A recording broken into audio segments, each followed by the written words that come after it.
عز وجل برحمتك يا ربي كل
adalah baginya, yakni pahala.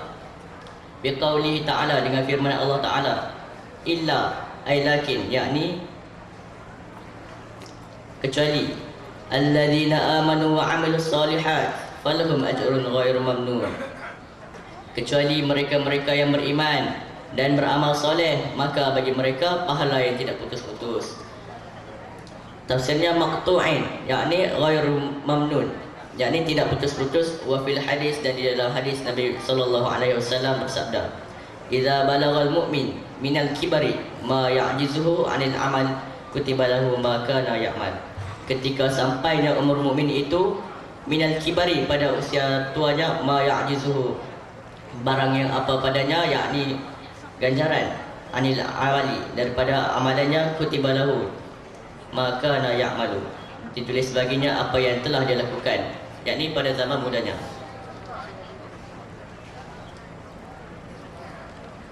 Maksudnya di sini ketika mudanya dia melakukan banyak sembahyang tahajud, sembahyang macam-macam lah, sembahyang sunat. Tapi masa dia tua, dia dah tak larang nak lakukan semua tu.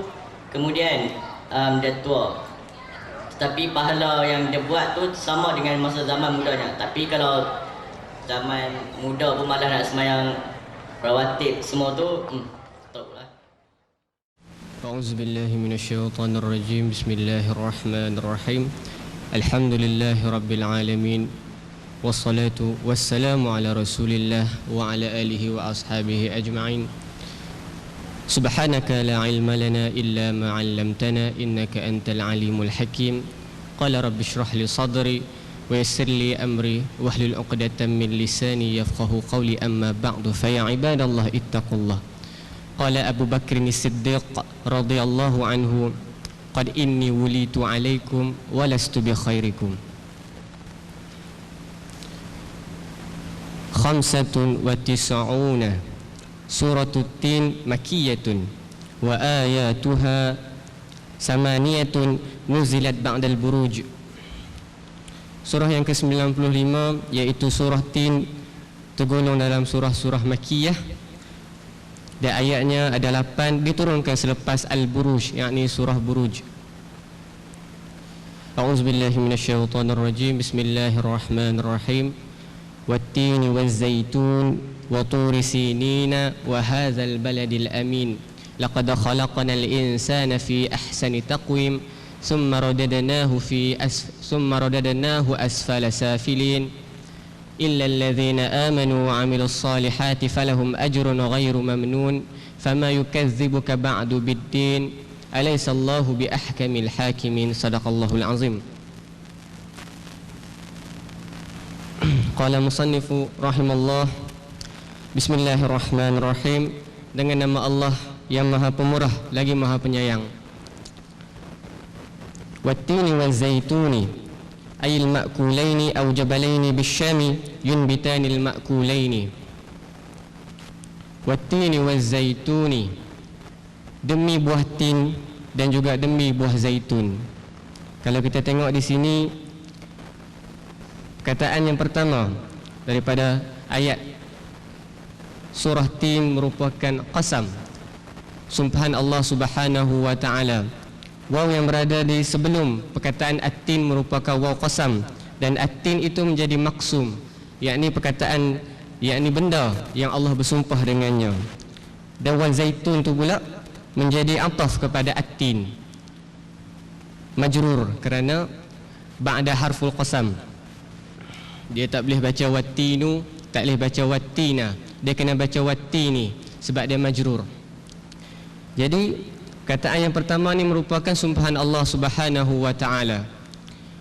Apabila Allah bersumpah dengan sesuatu perkara, kita semua sedia maklum bahawasanya perkara yang Allah sumpah ini merupakan perkara yang amat baik, yang berkat dan juga yang mantap punya.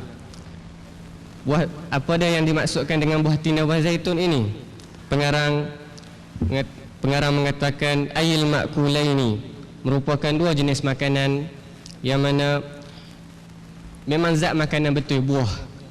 Au jabalaini, ataupun dua buah gunung, yunbitanil ma'kulaini, yang mana menumbuhkan dua buah makanan tersebut. Maksudnya ada kat sini kalau macam kita tengok, ada dua khilaf ulama. Yang pertama adalah makanan, yang kedua adalah gunung, dua buah gunung yang terletak di Syam dan menumbuhkan makanan tersebut. Mana-mana pun kita nak takwil kat sini, kita nak ambil pendapat makanan ke, kita nak ambil pendapat gunung ke, tak kisah sama sekali. Sebabnya dua-dua, kalau macam kita ambil makanan, buah tin dan buah zaitun ni adalah buah-buah yang berkhasiat, yang berkat. Bukan takat doktor-doktor kat Malaysia saja yang mengiktiraf buah tin dan buah zaitun, malahan doktor-doktor di dunia sekali kiranya nak menunjukkan bahawasanya buah tin dan buah zaitun ni memang berkhasiat sungguh. Kalau macam kita ambil pendapat gunung pula, tak kisah. Sebabnya gunung ni terletak di Syam, yang mana Allah kata subhanallazi asra bi 'abdihi lailan minal masjidil harami ilal masjidil aqsa allazi barakna haulahu, dan kami berkati di sekelilingnya, iaitu Asy-Syam. Syam termasuk sekali. Syam ada 4 negeri, iaitu Syria, Palestin, Lubnan dan juga Jordan. Sekarang ini yang kita lihat Syria yang sedang bergolak. Sama-samalah kita berdoa pada saudara-saudara se-Islam kita, Ahli Sunnah wal Jamaah di sana. Insya-Allah, amin. وطور سينين الجبل الذي كلم الله تعالى عليه موسى ومعنى سنين المبارك أو الحسن بالأشجار والمثمرة وطور سينين, dan demi bukit ataupun demi gunung Tursina. Apa dia yang dimaksudkan dengan Tursina ini? Pengarang mengatakan bahawasanya al-jabalul ladzi kallamallahu ta'ala, iaitu gunung yang berbicara Allah Subhanahu wa taala alaihi, di atasnya, di atas gunung itu Musa alaihi salam bersama dengan Nabi Musa alaihi salam. Sebenarnya kalau macam kita tengok firman Allah, wa kallamallahu Musa taklima, berbicaranya Allah Subhanahu wa taala itu bersama dengan Nabi Musa alaihi salam dengan sebenar-benar percakapan. Macam mana? Wallahu a'lam. Kiranya nak katakan tempat gunung Tursina ini merupakan tempat Allah dengan Nabi Musa bersembang. Seperti mana kalau macam kita tengok dalam surah Maryam, kalau tak silap, a'udzubillahi minasyaitonirrajim, wa nadainahu min janibit turil aymani wa qarrabnahu najiyya, dan kami dekatkan Musa alaihi salam di sebelah bawah bahagian kanan gunung Tursina untuk kami wa qarrabnahu najiyya, dan kami dekatkannya untuk kami berbicara dengannya. Wa makna sinina, dan makna sinin pula al-mubaraku awil hasanu, iaitu yang diberkati, awil hasanu ataupun baik, bil asjaril musmirati, dengan pokok-pokok yang berbuah. Kira Tursina ni satu tempat, tapi Sinai ni ada makna dia yang lain, iaitu makna yang pertama adalah yang diberkati ataupun yang baik dengan pokok-pokok. Mana-mana kita nak ambil pun tak apa, sebab dua-dua bawa maksud yang baik. Wa hadzal baladil amin, dan demi negeri yang aman ini, Makkah li amnin nasi fiha jahiliyatan wa islaman. Kemudian Allah bersumpah lagi dengan demi negeri yang aman ini. Kalau macam kita tengok negeri yang aman ini, pengarang menyebut Makkah, iaitu Mekah, wa Makkah, dan demi Mekah. Kalau macam kita tengok dalam uslub nahwu pula, Makkah ni merupakan badal kepada al-baladil amin. Al-baladil amin itu merupakan ataf kepada at-tin. Dia kena baca majrur kesemuanya. Makkah pun kena baca majrur. Tapi kat sini kalau macam kita tengok, Mekah dia tak boleh baca Makkati. Kalau majrur, dia kena baca dengan Makkah, sebab dia ismul lazim ma la yansarif. Iaitu nak senang ceritanya, ismul lazim ni bila dijar, dia dijar dengan fathah.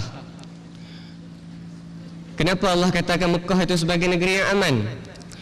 Pengarang katakan li amnin nasi fiha, kerana amannya manusia padanya, jahiliyatan wa islaman, pada waktu jahiliyah ataupun pada waktu Islam. Maksudnya kat sini Mekah ni masa jahiliyah sebelum kedatangan Rasulullah SAW membawa wahyu kepada umat Islam, ataupun selepas pada keislaman datangnya Islam, Mekah ni tak pernah huru-hara, tak pernah kecoh. Memang kenalah, sebab apa yang Allah katakan, demi negeri yang aman ini memang aman sungguh.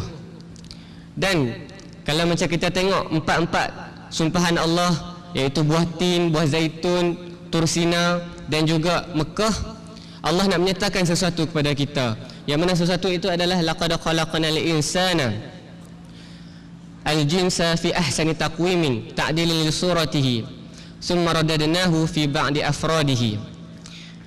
Laqad khalaqnal insana, sesungguhnya kami telah menciptakan manusia itu al-jinsa, iaitu daripada jenis manusia lelaki dan juga perempuan, fi ahsani taqwimin, dalam bentuk yang paling baik kejadian sekali. Allah tak gunakan fi hasanil taqwimin, Allah gunakan ahsanil taqwimin, maksudnya dengan isim tafdil, yang mana kalau macam kita nak terjemah adalah pada paling baik kejadian.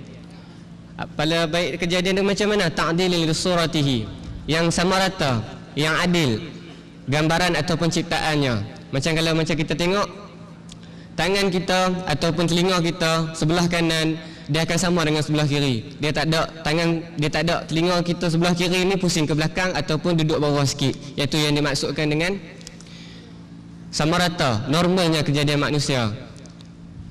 Summa radadnahu, kemudian kami kembalikannya, fi ba'di afradihi, sebahagiannya sahaja, pada sebahagian individu sahaja, asfala safilin, kepada serendah-rendah tingkatan.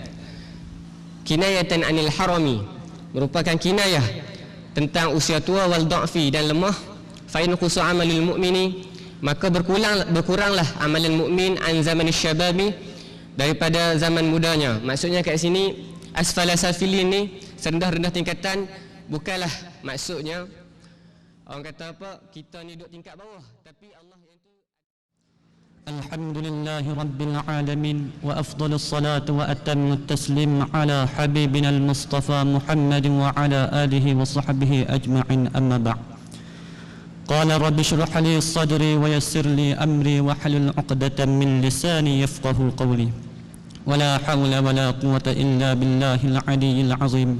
Subhanaka la 'ilma lana illa ma 'allamtana innaka antal 'alimul hakim.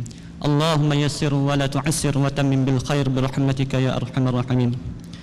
Alhamdulillah, bersyukur kita kepada Allah Subhanahu wa taala dengan limpah taufik dan inayahnya dapat kita bersama-sama berada di dalam satu majlis yang mana para malaikah mendoakan dan memberi rahmat kepada orang-orang yang menuntut ilmu Allah Subhanahu wa taala, dan juga binatang di daratan dan di lautan meminta ampun, memohon keampunan untuk orang yang menuntut ilmu Allah. Jadi bersyukur kita pada pagi ini kerana Allah meletakkan kita di tempat satu pengajian ilmu di mana yang juga Allah Ta'ala nak kita jadi baik dengan sebab kita menuntut ilmu Allah Subhanahu wa Ta'ala. sebagaimana sabda Nabi Muhammad sallallahu alaihi wasallam, "Man yuridillahu bihi khairan yufaqihu fid din." Atau kama qala sadaqa Rasulullah sallallahu alaihi wasallam. Maksudnya, siapa-siapa yang Allah nak dia jadi baik, nescaya Allah akan memberi ia faham pada agama. Macam kita sekarang ini, Allah beri kita faham pada agama dengan bukakan pintu hati kita dan memberi taufik kepada kita pada pagi ini untuk bersama-sama berkumpul di dalam satu majlis yang seperti ini. Qala al-musannifu rahimahullahu ta'ala wa nafa'ana bihi bi'ulumihi wa 'ulumina fid daraini amin ya rabbal alamin. Suratul Duha. Suratul Duha i'rabnya jadi mubtada' makkiyatun, i'rabnya jadi khabar. Jadi surah ni ada dua. Satu surah dinamakan dia surah Makkiyah. Sebab apa dia dinamakan surah Makkiyah? Ay ma nuzilat qabla al-hijrah, iaitu satu ayat yang turun ia qabla al-hijrah, sebelum daripada Nabi Muhammad sallallahu alaihi wasallam berhijrah. Sebab apa pula dia diturunkan, dinamakan dia surah Makkiyah ni? Dan sebab apa pula dia dibangsakan kepada Makkiyah? Ay mansubatun ila Makkah, iaitu ayat ni dinisbahkan dia kepada Mekah. Satu surah lagi pula dinamakan dia surah Madaniyah. Apa dia surah Madaniyah ni? Ay mansubatun ila Madinah, iaitu satu ayat ataupun satu barang yang dinisbahkan, dibangsakan dia kepada Madinah. Sebab apa dia dibangsakan kepada Madinah? Ay mansubat ay ma nuzilat ba'da hijratin Nabi sallallahu alaihi wasallam ila al-Madinah, iaitu ayat yang turun ia selepas daripada Nabi Muhammad sallallahu alaihi wasallam berhijrah ke Madinah. Macam surah Al-Yawma akmaltu lakum dinakum wa atmamtu alaikum ila al-akhir. Surah ni turun di Mekah, tetapi sebab apa pula dia tetap dinamakan surah yang bangsa Madinah? Sebab surah ini turun ia selepas daripada Nabi Muhammad sallallahu alaihi wasallam berhijrah ke Madinah. Tak kiralah surah apa pun, kalau dia turun selepas daripada Nabi Muhammad sallallahu alaihi wasallam berhijrah, walaupun ia turun di Mekah, tetap dinamakan dia surah Madaniyah. Wa ayatuha, dan ayat-ayatnya surah Ad-Duha ni 11 ayat. Nazalat ba'dal fajri, ay nazalat ba'da suratul fajri, iaitu diturunkan ia selepas daripada surah Al-Fajr. Walamma nazalat kabbara sallallahu alaihi wasallam akhiraha, dan tak kala kabbara sallallahu, walamma nazalat, dan tak kala turun ia surah Ad-Duha ni, kabbara sallallahu alaihi wasallam akhiraha, mengucap takbirlah oleh Nabi Muhammad sallallahu alaihi wasallam akhiraha, di akhirnya surah Ad-Duha ni. Makna kata bila sampai sahaja akhir ayat surah Ad-Duha ni, teka wa amma bi ni'mati rabbika fahaddits, Nabi ucap takbir. Maka bila Nabi buat fasunnat takbiru akhiraha, maka disunatkan takbir akhiraha, di akhirnya surah Ad-Duha ni. Makna kata bila Nabi buat ni jadi hukum sunat. Sunat kita ucap takbir di akhir surah Ad-Duha. Wa ruyal amru bihi, dan diriwayatkan amru bihi, menyuruh dengannya, takbir al-masnun, iaitu takbir yang disunatkan. Khatimataha, pada waktu bila sunat takbir? Khatimataha, pada akhir penutup surah Ad-Duha. Wa khatimata kulli suratin ba'daha, dan pada tiap-tiap penutup surah ba'daha, selepas daripadanya surah Ad-Duha ni. Makna kata tiap-tiap surah, tak kira bawah daripada surah Ad-Duha ni, bila sampai sahaja akhir ayat tu, sunat kita ucap takbir. Wahwa, dan iaitu takbir al-masnuni, iaitu takbir yang disunatkan. Allahu akbar, iaitu lafaz Allahu akbar, aw la ilaha illallah wallahu akbar. Jadi di sini ada dua pendapat. Satu ulama kata sunat kita baca Allahu akbar, dan satu lagi pula ulama kata sunat kita kata la ilaha illallah wallahu akbar di akhir surah Ad-Duha ni, ataupun surah yang bawah pada surah Ad-Duha, Alam Nashrah dan lain-lain surah. Bismillahirrahmanirrahim. Wad-duha, waw ni waw lil qasam dengan makna sumpah. Demi waktu duha, ini ay tafsir, iaitu nak mentafsir makna duha ni. Awalin nahari aw kullihi, iaitu awal siang, aw kullihi, ataupun sekalian siang. Duha ni menurut setengah pendapat ulama kata dengan makna awal siang. Setengah lagi pula ulama kata kullihi, sekalian siang, termasuk pagi, tengah hari dan petang, merangkumi semua siang. Aw ni iaitu litanwi'il khilafi fi tafsiri makna duha, iaitu nak memperbagaikan khilaf di antara ulama pada nak mentafsir makna duha ni. Ada setengah ulama kata duha ni awal siang, setengah lagi pula ulama kata duha ni dengan makna sekalian siang, termasuk pagi dan petang. Walaili idza saja, dan demi waktu malam apabila saja. Apa dia makna saja ni? Ay ghatta bi zulamihi aw sakana, iaitu menutup dengan kegelapan malam, aw sakana, diam dan teling ataupun diam dan sepi. Jadi di sini saja ni ada dua pendapat juga. Satu pendapat ulama ada mengatakan dengan makna ghatta bi zulamihi, iaitu nak menutup dengan kegelapan malam. Dan satu lagi pula ulama kata sakana, diam dan hening ataupun diam dan sepi. Jadi di sini munasabahlah Allah Taala bersumpah dengan waktu duha ni dan demi waktu malam juga. Sebab apa?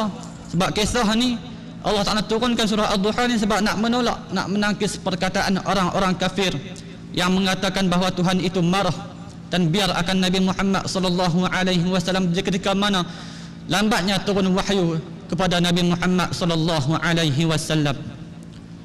Ma wadda'aka, tidak membiar akan dikau, ay tarakaka ya Muhammad, tidak meninggal akan dikau wahai Muhammad. Rabbuka, oleh Tuhan engkau. Rabbuka ni jadi fa'il bagi ma wadda'aka. Kaf pada Rabbuka ni maf'ul muqaddam. Ma ni manafi, iaitu nak menafikan perkataan orang-orang kafir yang mengatakan bahawa Tuhan itu marah dan biar akan Nabi Muhammad sallallahu alaihi wasallam. Rabbuka wa ma qala ay abghadaka, tidak marah akan dikau wahai Muhammad. Tuhan tak marah dekat Muhammad. Jadi yang orang-orang kafir kata kepada Nabi bahawa Tuhan itu marah, sebenarnya tidak. Jadi ayat inilah jadi sebab inilah Tuhan bersumpah dengan waktu duha dan demi waktu malam apabila ia tenang dan sepi. Tak kala bila nazala hadza, tak kala turun ini ayat, lamma qalal kuffaru, tak kala berkatalah oleh orang-orang kafir, inda ta'akhuril wahyi anhu, di ketika mana lambatnya turun wahyu anhu ay anin nabi sallallahu alaihi wasallam, iaitu di ketika lambat turun wahyu kepada Nabi Muhammad sallallahu alaihi wasallam. Kufar ni jamak taksir daripada kafirun. Berapa lama wahyu lambat turun kepada Nabi Muhammad sallallahu alaihi wasallam ni? 15 yauman, selama 15 hari. Jadi bila wahyu lambat turun kepada Nabi Muhammad sallallahu alaihi wasallam selama 15 hari, jadi orang-orang kafir kata kepada Nabi Muhammad, Tuhan dah tak sayang kepada Muhammad dan Tuhan biar dan marah akan Nabi Muhammad. Jadi sebab itulah Tuhan sumpah dengan Ad-Duha ni dan dengan wal-laili idza saja, apabila malam dan tenang. Inna rabbahu, sesungguhnya rabbahu, Tuhannya, Tuhan Muhammad ni. Inna rabbahu ni maqulul qaul, iaitu tempat yang dikata, iaitu tempat yang orang kafir kata kepada Nabi Muhammad sallallahu alaihi wasallam. Wadda'ahu, membiar ia Tuhanhu akannya, akan Muhammad. Wa qalahu, dan marah ia Allah hu akannya, akan Nabi Muhammad. Jadi sebenarnya apa yang orang-orang kafir kata selama ni bahawa Tuhan itu tidak marah, bahawa Tuhan itu marah dan biar akan Nabi Muhammad, sebenarnya tidak. Kata dengan orang ulu ni bahaum belaka, tak boleh percaya. Jadi sebab itulah Tuhan sumpah dengan surah Ad-Duha ni. Walal akhiratu khairul laka, dan akhirat itu terlebih baik bagi engkau wahai Muhammad. Jadi bila dah orang kafir kata kat Nabi Muhammad macam ni, lalu Nabi sedih. Bila Nabi sedih, Allah nak menggembirakan Nabi Muhammad sallallahu alaihi wasallam ni dengan Tuhan berkata walal akhiratu khairul laka, iaitu akhirat ni terlebih baik bagi engkau. Apa yang ada kat akhirat ni sampai Tuhan kata walal akhiratu khairul laka ni lebih baik bagi engkau? Lima fihi minal karamat, iaitu terdapat pada akhirat ni kemuliaan laka bagi engkau, yakni bagi Nabi Muhammad sallallahu alaihi wasallam. Dunia ni tak ada nilai di sisi Allah. Sebab itulah Tuhan kata akhirat ni terlebih baik bagi Nabi Muhammad, walaupun Nabi dicaci dan dihina oleh orang-orang kafir. Minal ula ay ad-dunya, bila ada awal dunia ni maka akhir dia. Jadi Tuhan kata akhir ni yang lebih baik. daripada yang awal. Jadi kesimpulannya, ayat ini sebabnya hikmah di sebalik Allah turunkan surah Ad-Duha ni sebab Tuhan nak menangkis.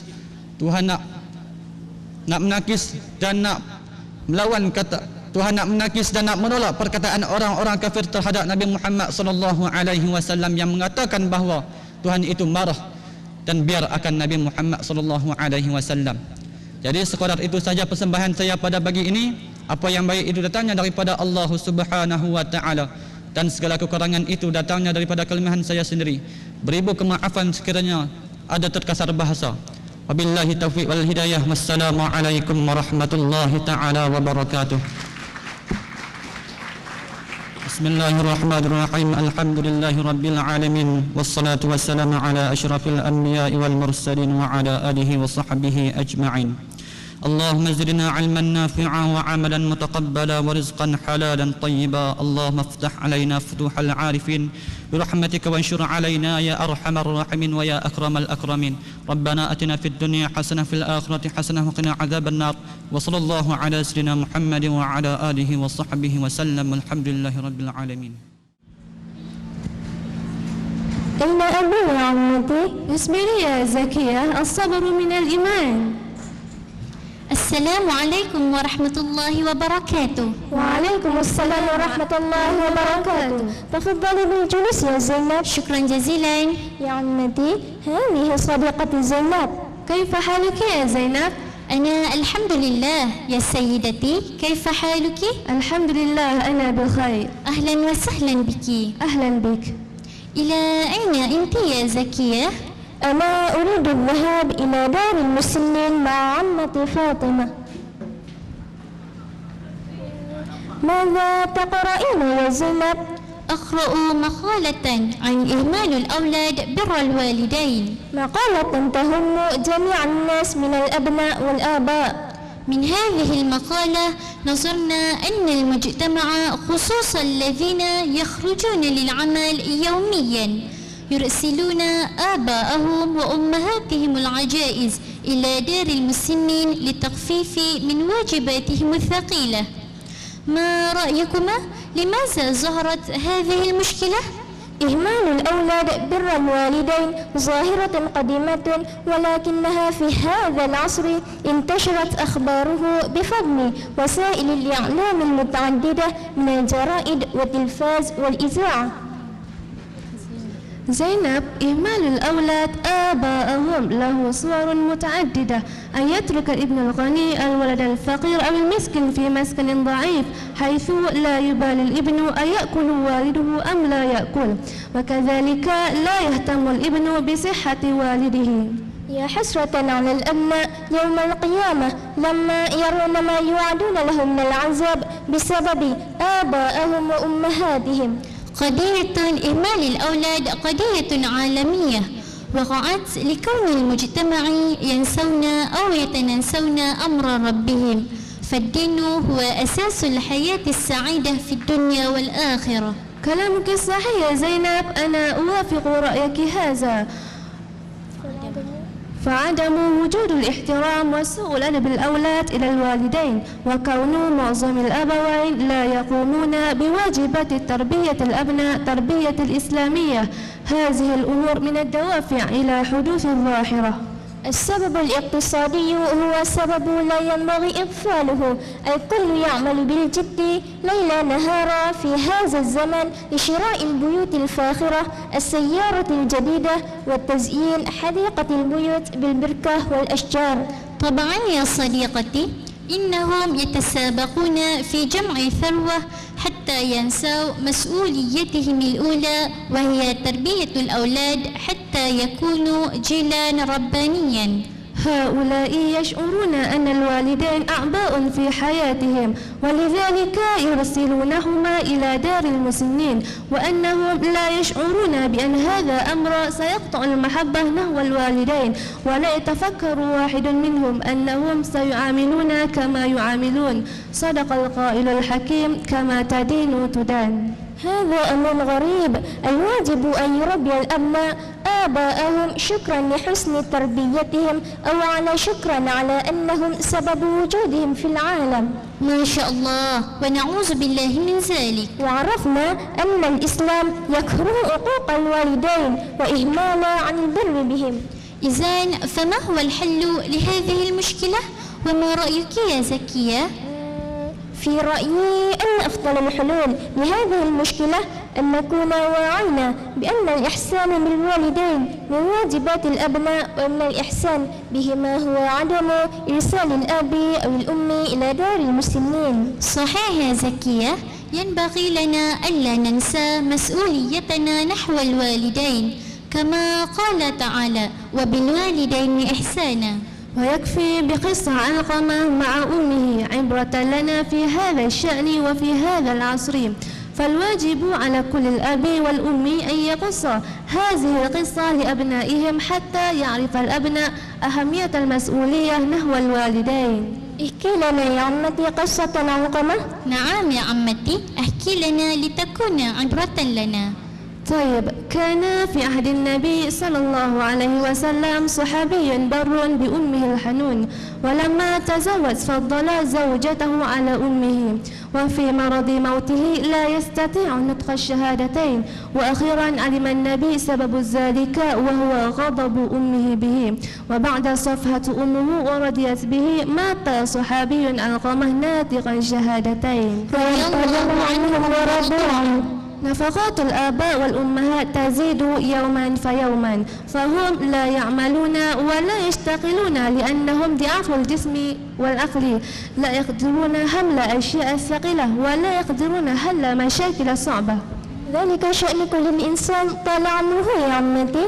التعاون فيما بين الأبناء قد يخفف من ناحية المالية. أحسنت يا زينب، عندما يتفق الجميع الأبناء على اشتراك في دفع نفقات الآباء وتزداد المحبة والرحمة نحو آبائهم. الحمد لله، جاء الأتوبيس.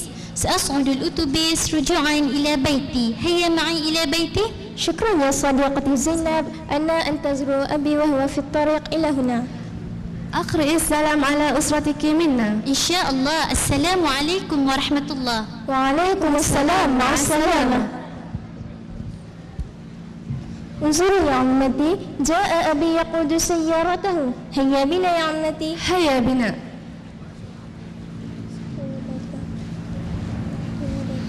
شكرا على استماعكم، وإلى اللقاء، وبالله التوفيق والهداية والرضا والنهاية، والسلام عليكم ورحمة الله وبركاته.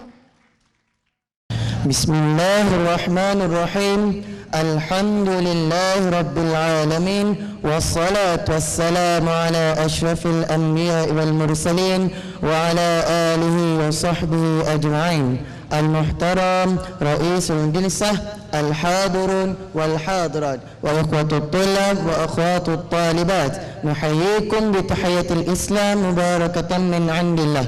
السلام عليكم ورحمة الله وبركاته. اسمي أمين، وأنا أكمل، وأنا هزك. نحن طلاب من المدرسة الثانوية الدنيا عبرة. نريد أن نقدم لكم حوارا تحت الموضوع موسم الفواكه.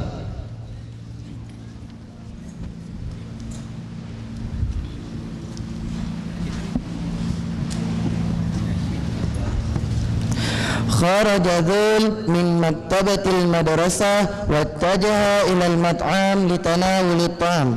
اشترى ذول كوبا من الشاي وصحنا من الأرز المقلي.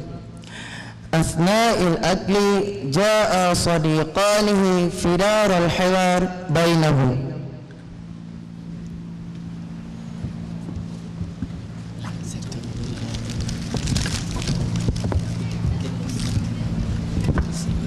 السلام عليكم يا دون. السلام عليكم. وعليكم السلام ورحمة الله وبركاته. كيف حالك؟ الحمد لله، أنا بخير. وأنتما؟ الحمد لله نحن بخير. تفضل يا صديقاني.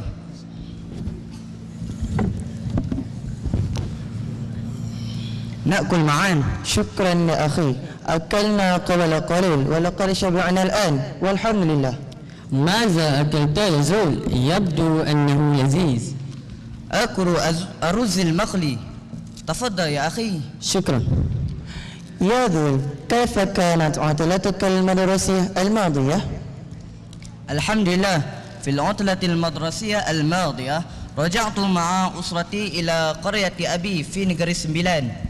كم يوما مكثت هناك؟ سمعت أن جدك لديه بستان الفواكه. مكثت هناك للمدة 7 أيام. نعم، لديه بستان الفواكه وفي تلك الوقت موسمها. هذا رائع جدا. ما رأيك عن الفواكه المحلية يا حزي؟ بلادنا جنة الفواكه، لدينا أنواع الفواكه ذات الطعم وألوان وأشكال مختلفة، وهم شيء غنية بالفيتامينات. أنا موافق برأيك يا هذي. من أنواع الفواكه في بلادنا هي بابايا وأناناس وموز ورمبوتان وتشيكو ودوكو وأبو شوكة ومنجو وما أشبه ذلك. والجدير بالذكر هنا أن للفواكه فوائدا وأسرارا كثيرة، كما قال الله تعالى في القرآن الكريم: أعوذ بالله من الشيطان الرجيم، بسم الله الرحمن الرحيم، يا أيها الذين آمنوا كلوا من طيبات ما رزقناكم واشكروا لله إن كنتم إياه تعبدون. صدق الله العظيم. سورة البقرة الآية 172. كلامك صحيح. لقد قرأت في الإنترنت أن اللون وشكل الفواكه والقدرة تحمل دلالات على مقاومة الأمراض، فمثلا الفواكه الحمراء تحافظ على صحة القلب ووظائف الذاكرة وتبعد السرطان. الاكتشافات رائعة جدا. سبحان الله وبحمده، سبحان الله العظيم. ما الفاكهة التي تحب أكلها يا أمين؟ أحب أبو شوكة، ولها اللقب المشهور وهي ملك الفواكه. والآن يستقبل الشعب الماليزي موسم الفواكه استقبالا حرا. نعم، والفواكه كثيرة في الأسواق، نستطيع أن نشتريها بسعر رخيص. أنا عندي المشكلة. اخبرنا يا أمين، ما هي مشكلتك؟ لا تخجل، اخبرنا يا أمين. أنا معاناة من الإمساك. شفاك الله يا أخي. كما عرفت عليك أن تكثر من تناول الفواكه مثل بابايا ومنجو، لأن هاتان فاكهتان تحتويان على ألياف مفيدة لتنشيط حركة الأمعاء ولتسهيل الإقراش. لا تنسى إكثر من شرب الماء بحيث لا تقل كمية متناولة عن لتر يوميا، وأيضا عليك بالقيام ببعض الأنشطة الرياضية لأنها تساعد على التخلص من الإمساك. سمعت وأطعت. شكرا على النصيحة، هامة ومفيدة يا دكتور حزين. دكتور؟ دكتور.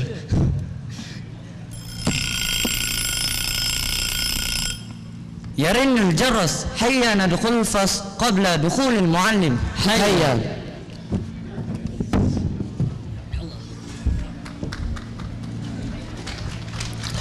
حتى هنا ننهي هذا الحوار، وسامحوننا إن كان هناك الأخطاء والتقصير طوال هذا الحوار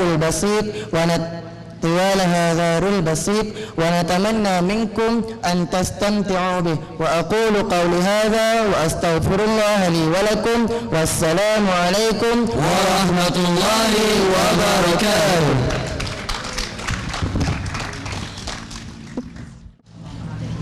السلام عليكم ورحمة الله وبركاته. إن شاء الله سنقدم لكم الحوار تحت الموضوع السياحة في ماليزيا في فصل. السلام عليكم. وعليكم السلام ورحمة الله وبركاته. ماذا تقرأين يا أختي؟ أقرأ المجلة عن ماليزيا جنة السياح. طبعا ماليزيا جنة السياح، اشتهر ماليزيا بجمال طبيعتها وروعة مناظرها، من أجل ذلك يزورها عدد كبير من السائحين سنويا جميع أقطار العالم. قد اتفقتك لأن ماليزيا أفضل مكان لقضاء إجازة مختلفة الصيفية والربيعية. ماليزيا لديها مميزات كثيرة وأماكن سياحية وأماكن تاريخية وأسواق سياحية. أريد أن أزورها. سبحان الله، منازل جميلة جدا في لانكاوي، أليس كذلك يا أصحابي؟ بلى يا أختي، تتميز بوجود الشلالات مميزة ومجموعة كبيرة من الكهوف وحقول الأرض منشرة وجزر المحيطة بها. لمعلومتكما من المعارف الدولية التي أعدتها الحكومة للسياح في لانكاوي، معرض لانكاوي الدولي للبحرية والطيران، ومعرض لانكاوي الدولي للزراعة والبستانة، ومعرض الكتب الدولي وغيرها. ما شاء الله، يا سلام يا سلام. بمناسبة هذه الأعلان سعره متوسط، هذا طيب جدا. وهناك كثير من المحلات التجارية ومن الملبوسات الجلدية وحل النسائية وبضائع متنوعة للرجال والنساء.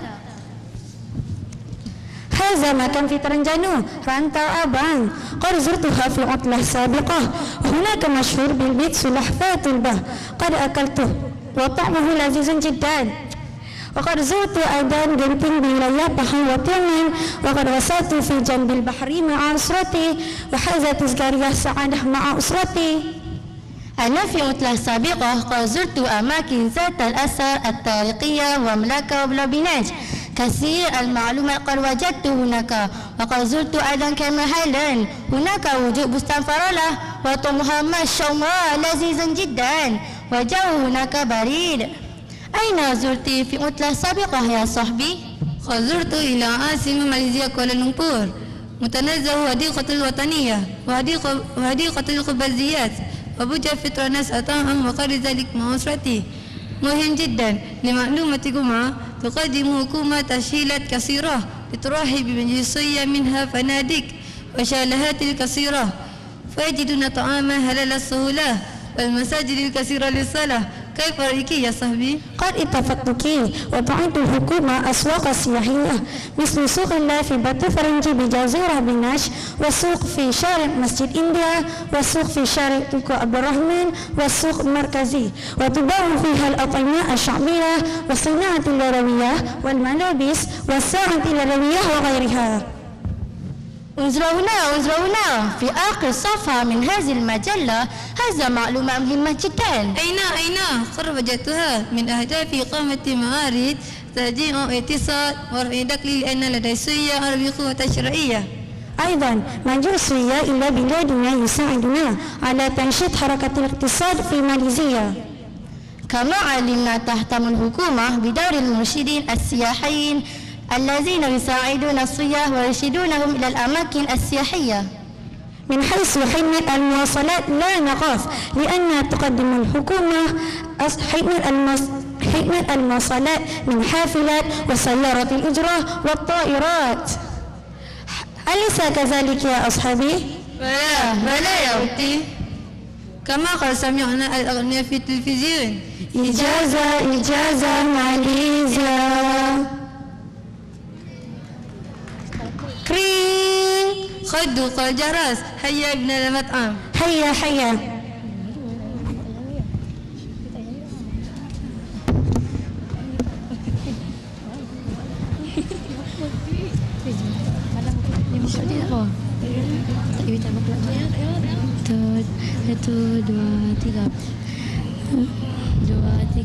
لو كان بيننا الفلوس لنظر في جميع أنحاء العالم، لأن في هذه الزيارة زيادة كثير المعلومات والثقافات. وبالله التوفيق والهداية، والسلام عليكم ورحمة الله وبركاته. إلى اللقاء، مع السلامة.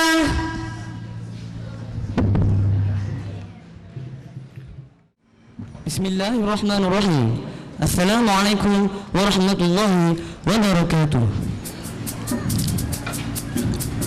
الله غاياتنا القرآن دستورنا الجهاد في سبيل الله أسمى أمانينا الرسول زعيمنا الإسلام ديننا ومحمد نبينا الله يا الله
Assalamualaikum warahmatullahi wabarakatuh. Macam mana anda sekalian, terhibur tak dengan persembahan tadi?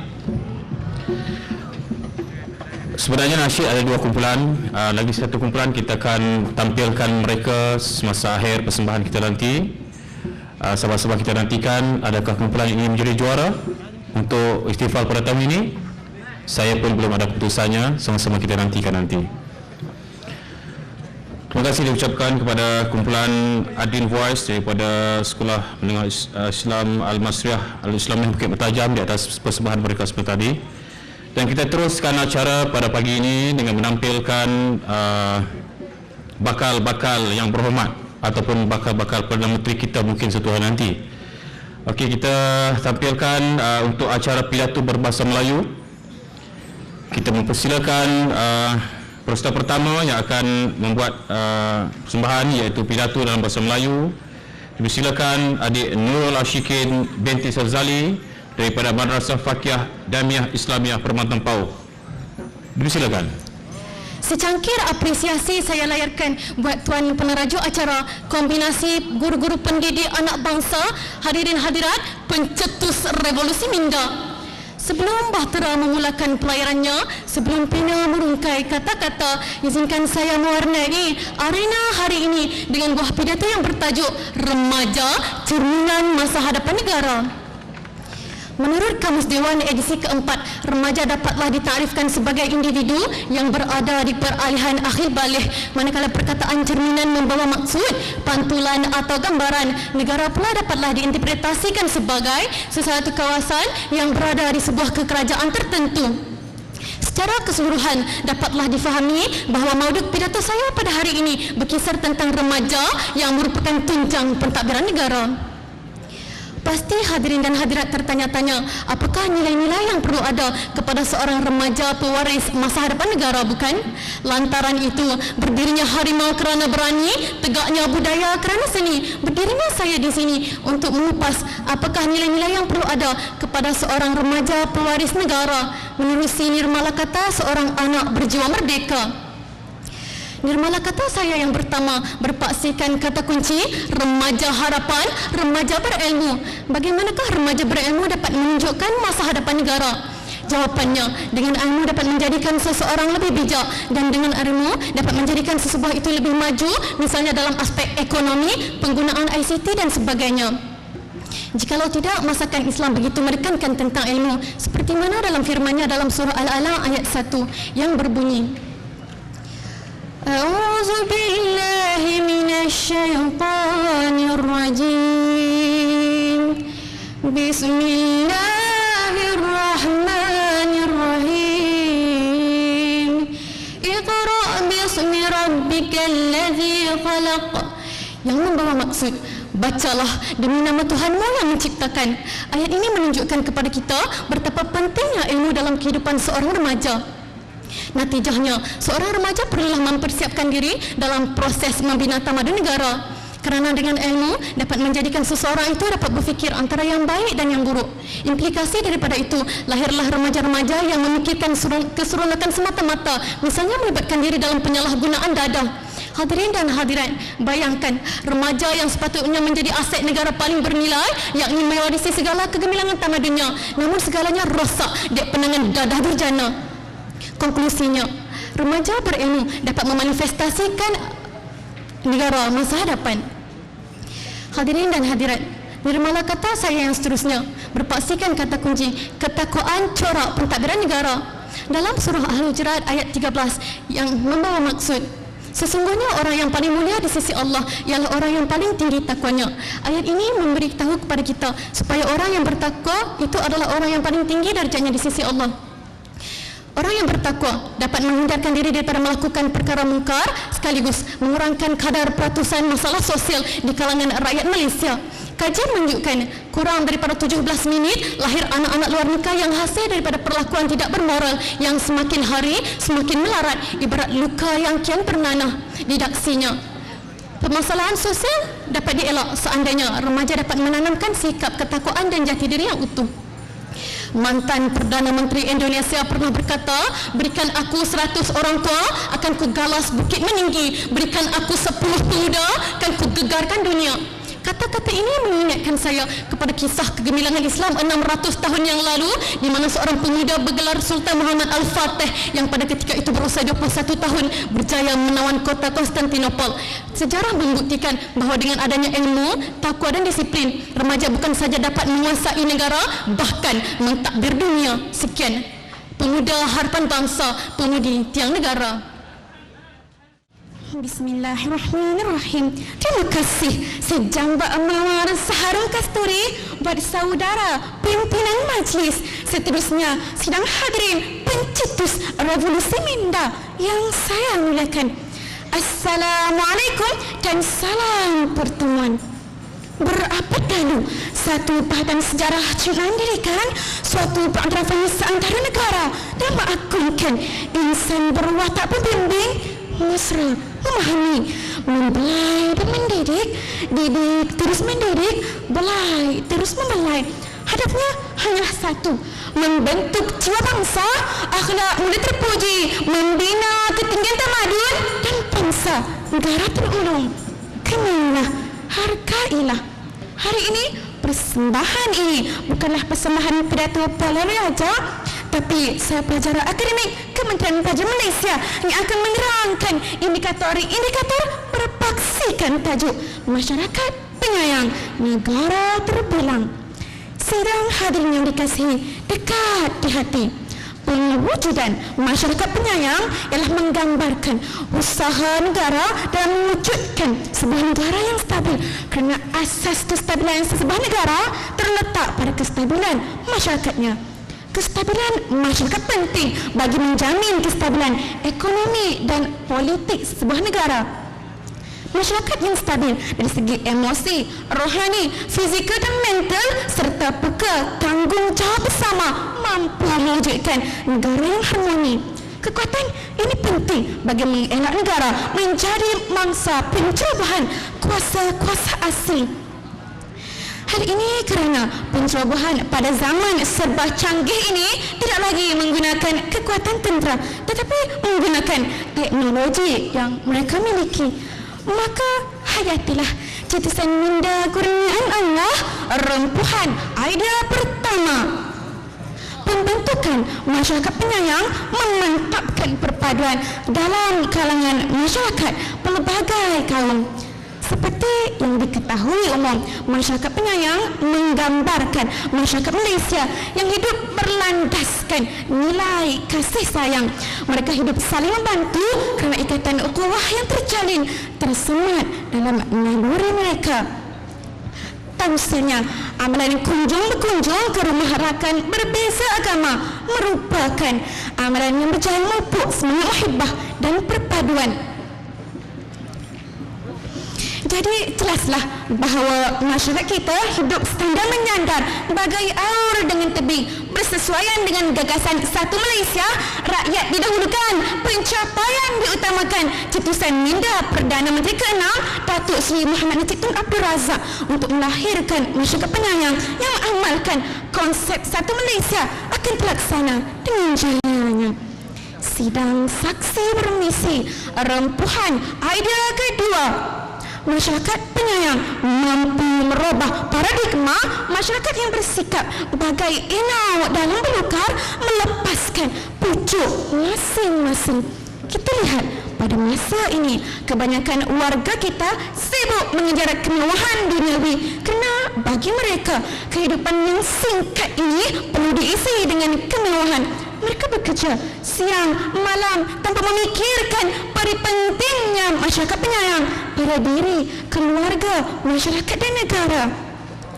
Sebenarnya, melalui masyarakat penyayang, kita akan lebih bersikap rasional dan prihatin terhadap apa-apa yang berlaku di dalam maupun di luar negara.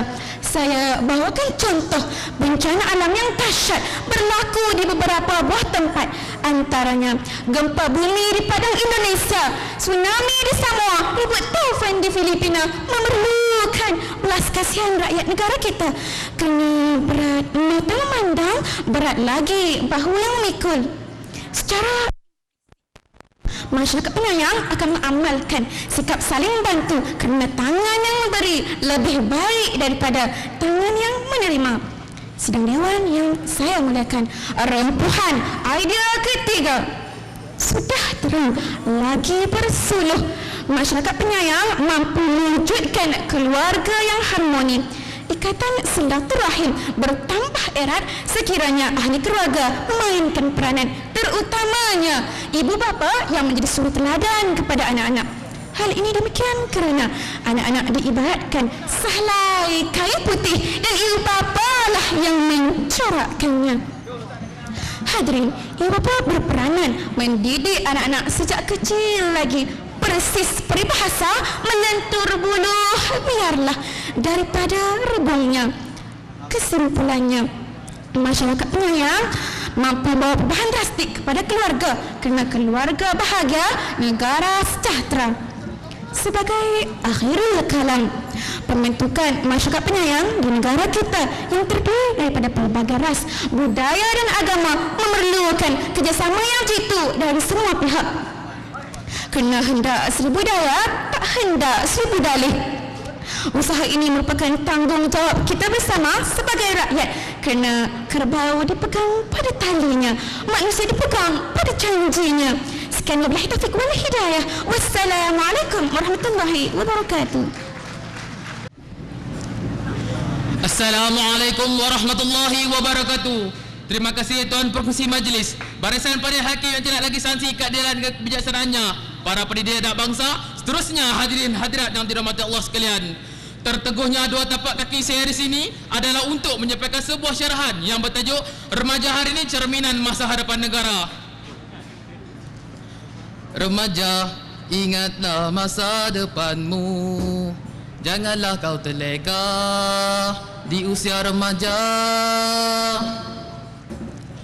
Terlebih dahulu, izinkan saya menjelaskan definisi tajuk syarahan saya pada hari ini. Remaja ialah satu frasa palihan dari segi fizikal, mental, rohani dan peribadi seorang individu dari alam kanak-kanak menuju ke alam dewasa. Manakala cerminan membawa maksud satu gambaran atau bayangan.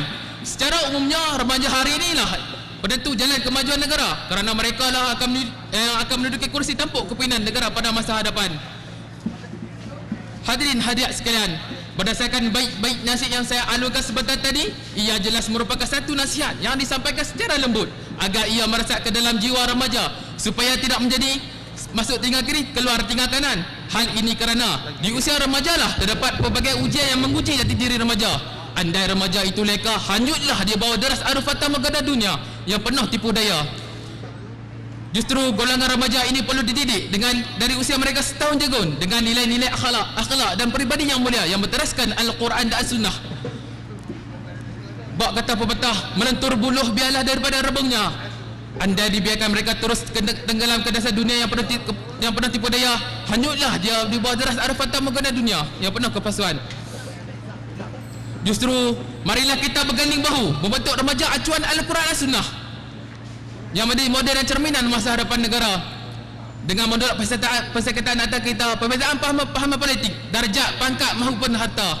Allah telah berfirman dalam kitabnya surah Al-A'raf potongan ayat 11 yang berbunyi, A'udzubillahi minasyaitonirrajim, bismillahirrahmanirrahim, innallaha la yughayyiru ma biqaumin hatta yughayyiru ma bi anfusihim, sadaqallahu azim.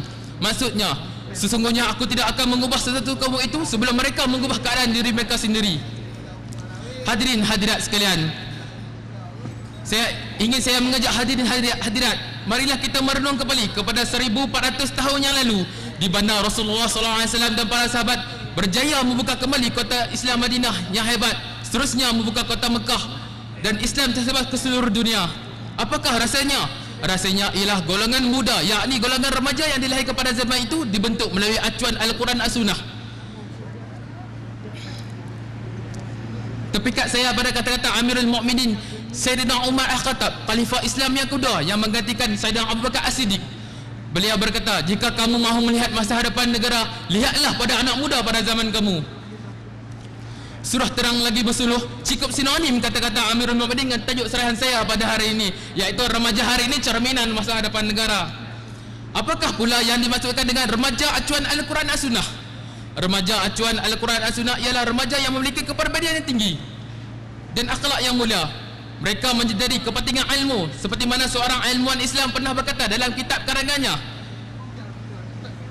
bangunnya sebuah tamadun itu dengan ilmu, dan runtuhnya sebuah tamadun itu kerana bangsa tidak lagi menghargai ilmu. Hadirin yang dirahmati Allah sekalian, peribadi remaja mestilah mantap dengan menjadikan Rasulullah SAW sebagai qudwah hasanah ataupun idola remaja sekarang, bukannya pemain bola sepak atau maupun artis.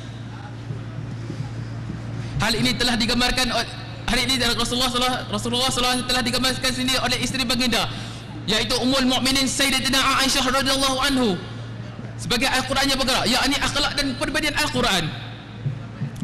Hal ini bertepatan dengan sabda junjungan baginda, maksudnya, sesungguhnya aku telah diutuskan untuk menyempurnakan akhlak manusia. Cukup berbeza di mata manusia, insan yang kaya dengan harta namun miskin dengan akhlak, insan yang miskin dengan harta namun kaya dengan akhlak memudah. Hadirin hadirat sekalian, sifat kepimpinan remaja mestilah dicungkil dan diasah. Tidak perlulah berdalak-dalik dengan mengatakan remaja ini tidak sesuai untuk menjadi pemimpin, kerana semua manusia di muka bumi ini adalah pemimpin. Allah telah merekakan bukti dalam firman-Nya, surah Al-Baqarah potongan ayat 30. Maksudnya, ketika Tuhanmu berfirman kepada para malaikat, sesungguhnya aku hendak menjadikan khalifah di muka bumi ini. Mereka bertanya, adakah engkau hendak menjadikan di muka bumi ini orang yang membuat bencana dan menumpahkan darah? padahal mereka sentiasa bertasbih dan memuji nama-Mu. Allah berfirman, sesungguhnya aku mengetahui apa yang tidak kamu mengetahui. Maka tidak perlulah disekalkan lagi dengan keupayaan remaja ini untuk menjadi pemimpin. Dalam pepatah Melayu ada berbunyi, belakang parang kalau diasahkan tajam jua. Begitu juga dengan sifat kepemimpinan remaja. Jika diberi ruang dan peluang serta dibentuk melalui acuan Al-Quran dan Sunnah, tidak mustahil bayang masa hadapan negara yang gemilang dan diridhai Allah akan terpantul di balik cerminan remaja-remaja tersebut. Tuan-tuan dan puan-puan hadirin sekalian, ibu bapa dan para pendidik cukup berperanan besar dalam menjadikan remaja ini berwawasan dan ibu bapa dan para pendidik cukup berperanan besar dalam membentuk remaja yang berwawasan dan menjadi cerminan masa hadapan negara. Tugas mereka jika dierti sedalam-dalamnya, mereka diibaratkan sebagai arkitek dan jurutera yang akan membina sebuah negara melalui didikan yang mereka berikan kepada anak-anak remaja. Dahulukan pendidikan agama diikuti dengan ilmu fardu ain, seterusnya ilmu fardu kifayah. Mudah-mudahan empayar yang bakal dibina adalah sebuah empayar yang penuh golongan intelektual yang tinggi, berpegang agama dalam hidup dalam memacukan ke arah keadaan ilahi. Ingin saya selitkan siap golongan remaja di sana dan diri saya sendiri. Sudah menjadi lumrah kehidupan di dunia, cabaran dan dugaan mendewasakan usia, rintangan dilalui tambah pengalaman diri, sudah sunah ketetapan ilahi. Akhirul kalam, saya menyuruh kepada remaja dan sana dan diri saya sendiri, kembalilah kita kepada Allah, Tuhan sekalian alam yang mencipta kita dari segumpal darah menjadi khalifah di muka bumi ini.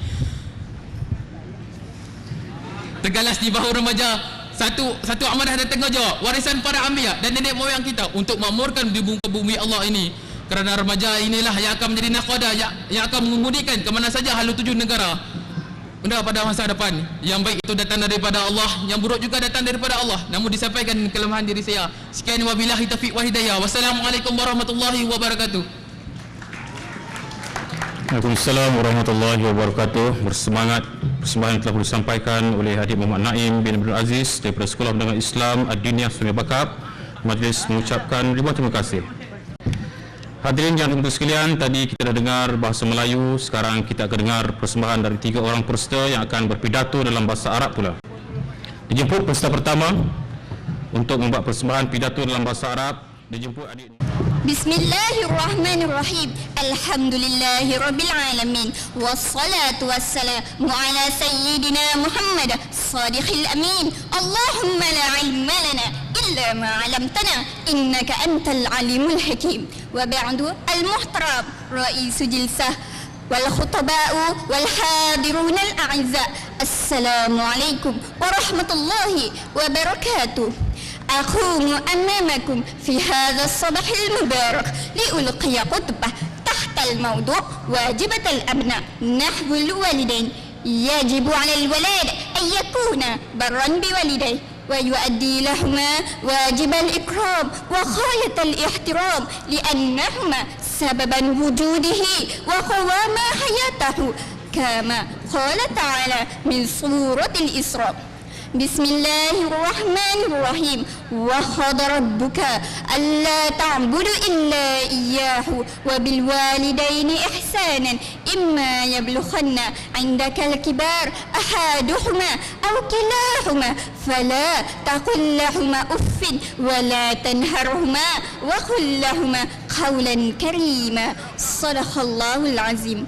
أيها السادات والسيدات، نشير ما السباق من الآيات واضحا إلى واجبة الأبناء على الوالدين. يتوجب على الأبناء إحسان إلى الوالدين وبخاصة حين بلوغ أحدهما أو كليهما الكبار وينحون من حقوقهما وأساءة إليهما، وعد ذلك من أكبر الكبائر وأعظم العظائم. أيها السادات المحترمون، ومع ذلك على الأبناء ألا يتأففون أمام والديهم، وينبغي عليهم التصبر والتحمل لما يصدر عنهما من قول وفعل، ولا يمدون أيديهم عليهما بالضرب، فالإثم أشد وشد، واللعنة تنزل على الأبناء العواقب في الدنيا وفي الآخرة. الأساتذة المحترمون وأصدقائي الأحباء، رضا الله في رضا الوالدين، ومما يؤدي إلى رضا الوالدين هو أن يقول لهما الأبناء قولا حسنا طيبا مخرونا بالاحترام والتقدير والتبجير، ولا يزجرون الأبوين بأي كلام يجرح شعورهما. أيها المستمعون الكرام، بر الوالدين من أوجاب واجبات على الأبناء والبنات، وفضلهما على الأبناء أمر عظيم لا مثيل له، فينبغي عليهم لهما تواضعا مخرونا برحمة ورأفة. أن بر الوالدين سبب من أسباب دخول الجنة، فإن حقوقهما من أكبر الكبائر وأقوى أسباب دخول النار، وذلك يجب علينا بر الوالدين وطاعتهما إيانا، وحقوق الوالدين فإن أقى يحرم من الجنة. وأخيرا أقول وبالله التوفيق والهداية، والسلام عليكم ورحمة الله وبركاته. أعوذ بالله من الشيطان الرجيم. بسم الله الرحمن الرحيم. الحمد لله رب العالمين، والصلاة والسلام على أشرف الأنبياء والمرسلين وعلى آله وصحبه أجمعين. رئيس الجلسة محترم، صفوف الحكماء أزكياء، إخواني وأخوات الطلاب والطالبات، أحييكم تحية طيبة مباركة، تحية من عند الله. السلام عليكم ورحمة الله وبركاته. إنه ليسعدني في هذا اللقاء الأخوي أن أقف أمامكم لألقي خطبة تحت الموضوع واجبات ومسؤولية أبناء نحو الوالدين. الله سبحانه وتعالى قد وضع في نفوس الوالدين شعور الحب والرحمة نحو الأبناء. نرى الوالدين ينفقون كل أموالهم وأوقاتهم ونفوسهم لأجل أولادهم، وأن الله تعالى بر الوالدين فريضة على الأبناء، وكما قال الله تعالى في القرآن الكريم: أعوذ بالله من الشيطان الرجيم، بسم الله الرحمن الرحيم. وقضى ربك ألا تعبدوا إلا إياه وبالوالدين إحسانا، إما يبلغن عندك الكبر أحدهما أو كلاهما فلا تقل لهما أف ولا تنحرهما وقل لهما قولا كريما، واخفض لهما جناح الذل من الرحمة وقل رب ارحمهما كما ربياني صغيرا. صدق الله العظيم. صدق الله العظيم. سورة الإسراء آية 23 و24. أيها السادة المحترمون، إن الوالدين قد ضحى بما يملكان من أجل سعادة الأبناء، هما يسهران في الليل ويتألمان من أجل الأبناء، لذلك هما يفرحان فرحا شديدا بالنجاح الأبناء، لا سيما النجاح في الدراسة. وبجانب ذلك يجب علينا كالأبناء أن نكون الأبناء الصالحين والمطيعين، لذلك باحترامهما في كل وقت وتقلهما بالصوت اللطيف وعدم النسيان بجميع قراراتهما لنا. لا بد أن نجتهد لنكون الأبناء الصالحين، أي مطيعين لأوامر الوالدين وحريص على تحقيق أعمالهما وإعطاء المساعدة والمعاونة لهما بدون ملل. أيها الحاضر المحترمون والحاضرات محترمات، إضافة إلى ذلك الابن الصالح لا بد أن يدعو لوالديه بالسلامة والعافية في كل وقت، لا سيما بعد الصلاة، ومن دعاء المشهور منها: اللهم اغفر لنا ذنوبنا ولوالدينا وارحمهما كما ربياني صغيرا. وكذلك الابن الصالح لا بد أن يتصل ويزور والديه دائما، خاصة عندما يعمل ويسكن بعيدا عنهما. إن الوالدين سيشعران بالفرح حينما ينظران إلى وجوه أبنائهما.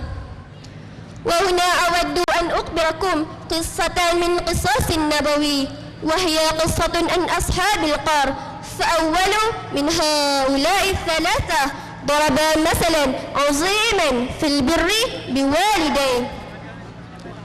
بقي طوال الليل والإناء على يده، لم تطب نفسه أن يشرب منه ولا يسقي أولاده وأهله ولا ينقص والديه نومهما حتى طلع الفجر.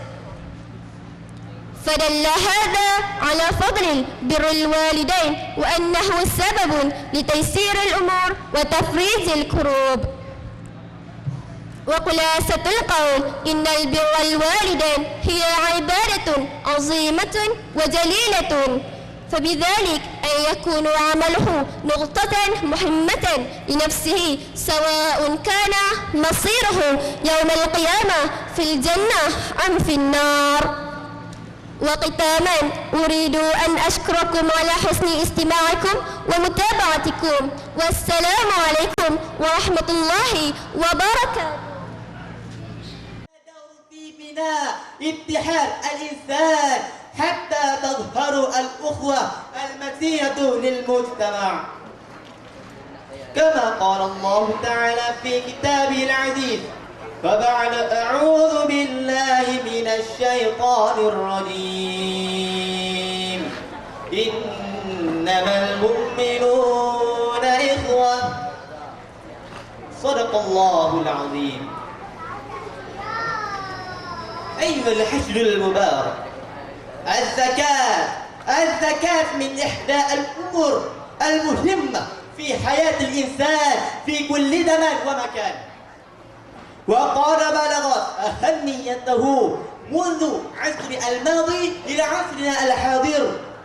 ولذلك اهتم الإسلام بدوره اهتماما بالغا من أجل تحقيق السعادة والسلامة للمجتمع والوطن.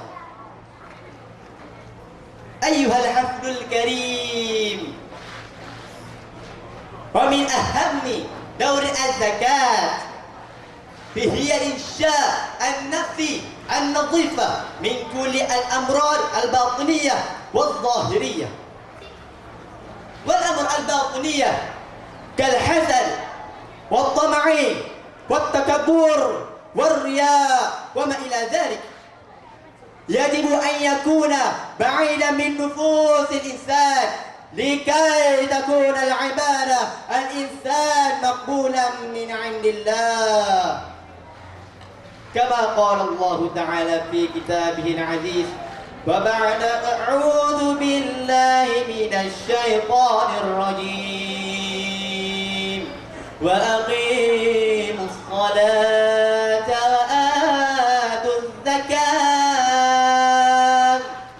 وآتوا الزكاة واركعوا مع الراكعين. صدق الله العظيم. أيها المسلمون والمسلمات، وإضافة إلى ذلك أن الزكاة يمكن أن يلعب دورا في تربية النفس، الابتعاد عن الصفات المذمومة والسلبية، مصداقا لقوله تبارك وتعالى: إن الحسنات يذهبن السيئات. صدق الله العظيم. ومن ثم تكون الأمة أمة مخلصة لله سبحانه وتعالى. أيها المستمعون المكرمون، ومن الناحية الاجتماعية الزكاة يستطيع أن يصل صلة الرحم ويؤطر على أخوة المتينة للمجتمع. ولقد بينه الرسول صلى الله عليه وسلم المؤمن للمؤمن كالبنيان يشد بعضهم بعضا. أيضا في حديث ولقد بينه الرسول صلى الله عليه وسلم عن ابن عمر رضي الله عنهما قال قال الرسول صلى الله عليه وسلم بني الإسلام على الخمس بني الإسلام على الخمس شهادة أن لا إله إلا الله وأن محمد رسول الله وأقيموا الصلاة وإيتاء الزكاة الحج صوم رمضان. صدق رسول الله. أيها المسلمون والمسلمات المستمعون المكرمون، وأخيرا أن التدبر نحو دور الزكاة يستطيع سيؤدي إلى النتيجة المنشورة منها ظهور ظهور الصالح والدولة المثالية في كل أنحاء العالم. أقول قولي هذا واستغفر الله العظيم لي ولكم ولجميع المسلمين والمسلمات والمؤمنين والمؤمنات، والسلام عليكم ورحمة الله وبركاته.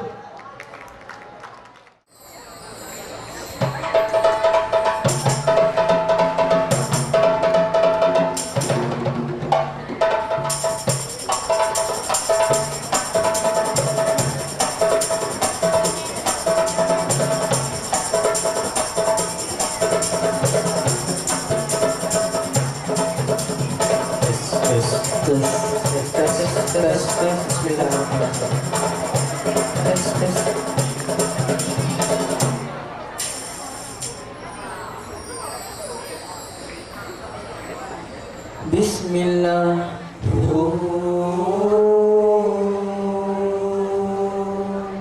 Allahu Akbar. Bismillah.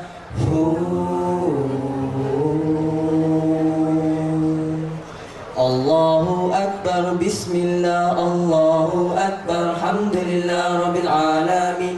Bismillah. Allahu Akbar. Alhamdulillah Rabbil Alamin. Bismillah. Allahu Akbar. Alhamdulillah Rabbil Alamin. Bismillah. Allahu Akbar. Alhamdulillah Rabbil Alamin. Bismillah. Allahu Akbar. Alhamdulillah Rabbil Alamin. Bismillah. Allahu Akbar. Alhamdulillah Rabbil Alamin. Bismillahirrahmanirrahim. Assalamualaikum warahmatullahi wabarakatuh.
Di ibadihi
ونصيحته لإيمانه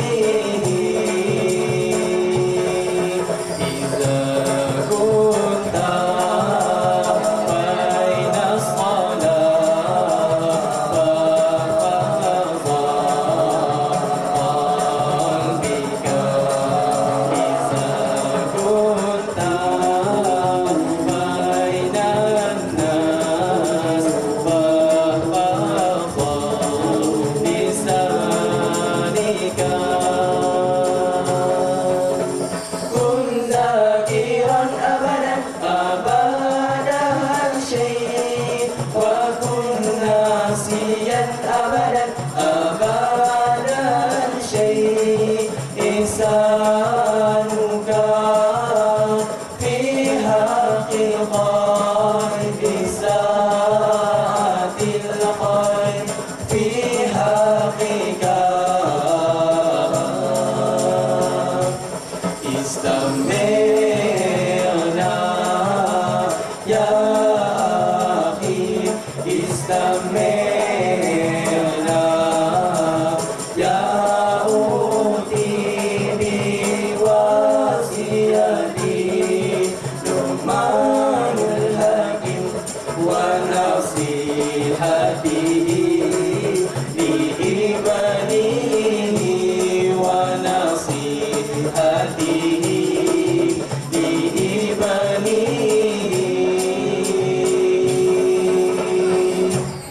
Pada tuan-tuan dan puan, selesai sudah acara persembahan kita pada pagi ini. Sudah bersebanyak 6 acara telah pun dipersembahkan, dan sebentar lagi kita akan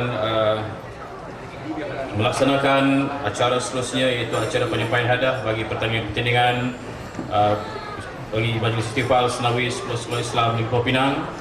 Dan untuk teman-teman, kita masih lagi menunggu 3 acara yang masih belum selesai. Alhamdulillahirabbil alamin, wassalatu wassalamu ala asyrafil anbiya wal mursalin wa ala alihi wa sahbihi ajma'in. Yang berbahagia Datuk Haji Syazali bin Husin, Pengarah Jabatan Hal Ehwal Agama Islam Pulau Pinang, merangkap pengurusi Majlis Ihtifal Senawi Sekolah Islam Negeri Pulau Pinang kali ke-15 tahun 1434 Hijrah bersamaan 2013 Masihi. Yang berbahagia Tuan Haji Syafi'i bin Abdul Wahab, Pegawai Tarbiyat Agama, merangkap timbalan pengurusi Majlis Ihtifal Senawi Sekolah Islam Negeri Pulau Pinang. Yang berusaha Ustaz Muhammad Luqmanul Hakim bin Mokhtar, penolong pengarah bahagian pendidikan Jabatan Hal Ehwal Agama Islam Pulau Pinang. Yang berbahagia Tuan Haji Mustafa bin Haji Syafi'i, timbalan pengurusi Jemaah Pengurusan Sekolah Menengah Islam Ad-Diniyah Sipang 4 Sipang Kelas Selatan. Yang berbahagia Tuan Haji Muhammad Nur bin Husin, pengurusi Majlis Pengetua Sekolah Menengah Agama Islam Negeri Pulau Pinang. Yang berbahagia pegawai Tarbiyat Agama daerah seluruh Negeri Pulau Pinang, pengetua-pengetua Sekolah Islam Negeri Pulau Pinang, ustazah-ustazah, ustaz-ustaz, guru-guru yang dikasihi para pelajar Sekolah Islam Negeri Pulau Pinang, seterusnya tuan-tuan dan puan-puan hadirin yang dimuliakan sekalian. Alhamdulillah, terus dipanjatkan setulus hati, seikhlas nurani, semurni jiwa dimunajatkan rasa syukur kehadrat Ilahi, Allah yang Maha Agung dan Maha Tinggi, Maha Pengampun, Maha Bijaksana, Maha Pengatur dan Maha Perencana ke atas segala ciptaannya di langit dan di bumi. Demi kebesaran dan ketusulan rahmat yang dilimpahkan, lantas dihimpun dan diketemukan kita semua bagi menjayakan kemurnian agenda majlis penutupan dan penyampaian hadiah pertandingan sempena Ihtifal Senawi Sekolah Islam Negeri Pulau Pinang kali ke-15 pada tahun ini. Pihak majlis mengambil ruang seawal waktu untuk menyatakan sepenuh aspirasi setulus hati kepada tetamu kehormat yang berbahagia Datuk Haji Syazali bin Husin, Pengarah Jabatan Hal Ehwal Agama Islam Pulau Pinang, dan para jemputan ke majlis yang diadakan pada petang ini. Sekarang majlis dengan ini mengumumkan keputusan bagi pertandingan acara tilawah Al-Quran bagi lelaki. Tempat ketiga disandang oleh Muhammad Adib Syahir bin Azhar daripada Qaryah Islamiyah, Muhammad Syahidan bin Mustafa daripada Sekolah Menengah Agama di NW1. Dicuba ke petas untuk menerima hadiah.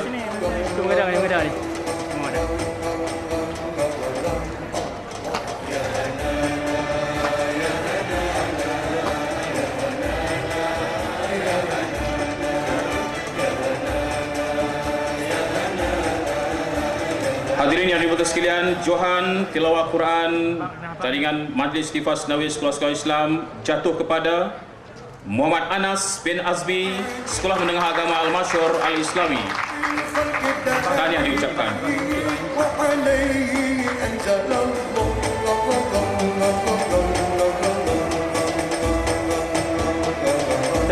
Ya.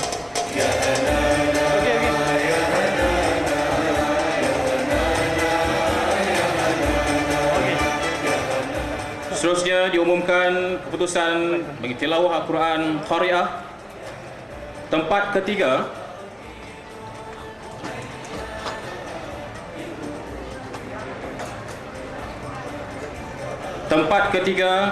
tilawah Al-Quran Majlis Ihtifal Qari'ah disandang oleh adik Nurul Husna binti Abdul Halim daripada Irsyadiyah.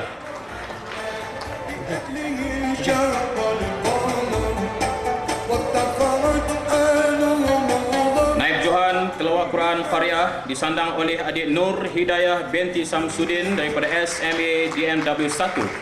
Tahniah diucapkan dan dijemput ke pentas untuk menerima hadiah. Seterusnya diumumkan Johan tilawah Quran Qari'ah jatuh kepada adik Nur Syahirah Fatini binti Muhammad Syahrudin daripada Madrasah Al-Masriyah. Sekarang diumumkan keputusan bagi acara membaca kitab klasik. Tempat ketiga bagi acara membaca kitab klasik disandang oleh adik Muhammad Fikri Daniel bin Zabidi dari Madrasah Al-Ahmadiyah. Seterusnya diumumkan Naib Johan bagi kategori membaca kitab klasik disandang oleh adik Muhammad Hafizuddin bin Mat Nasir dari Sekolah Menengah Islam Al-Masriyah. Dengan ini diumumkan Johan kategori membaca kitab klasik disandang oleh tidak lain dan tidak bukan adik Muhammad Atiullah bin Syamsuddin dari Madrasah Madinul Ulum Peranti. Tahniah diucapkan. Seterusnya diumumkan acara yang seterusnya ialah pidato bahasa Arab. Tempat ketiga dalam kategori pidato bahasa Arab disandang oleh adik Muhammad Yusri bin Muhammad Yusuf dari Madrasah Fakiyah Damiyah.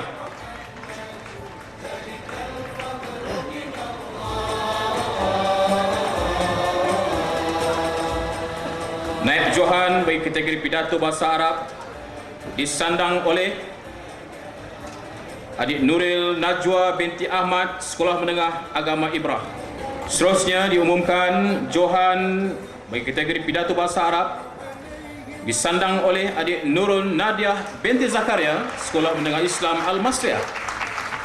Seterusnya diumumkan bagi kategori pidato dalam bahasa Melayu. Tempat ketiga disandang oleh adik Muhammad Naim bin Abdul Aziz daripada Sekolah Menengah Islam Ad-Diniyah. Diumumkan Naib Johan tandingan pidato bahasa Melayu jatuh kepada adik Siti Aminah binti Husin, Sekolah Menengah Islam Al-Masriyah.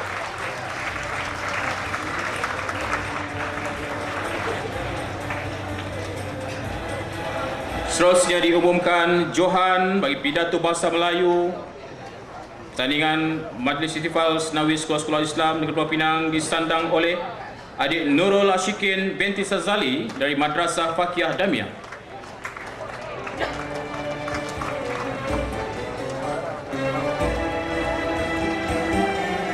Keputusan diteruskan dengan pengumuman bagi kategori menulis khot.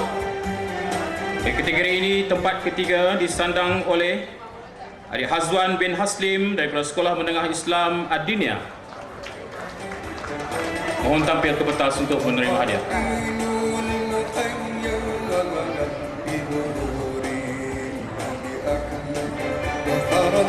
Seterusnya diumumkan Naib Johan bagi menulis khot jatuh kepada adik Muhammad Mustaqim bin Ishaq daripada Ma'had Al-Masyhur Islami.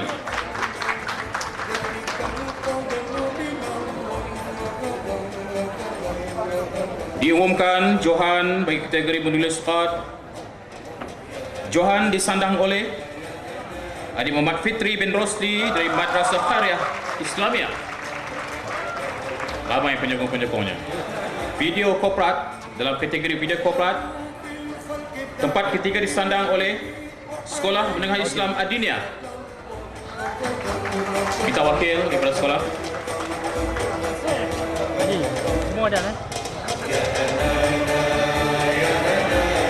Naib Johan bagi kategori video korporat sekolah disandang oleh Ma'had Al-Imam An-Nawawi, Pulau Batas. Kita wakil sampai ke pentas untuk menerima hadiah. Ma'had Imam An-Nawawi, Naib Johan. Diteruskan dengan keputusan Johan bagi kategori video korporat sekolah disandang oleh Sekolah DMW 1 Kepala Batas. Mohon wakil tampil dengan segera. Okey, semua okey.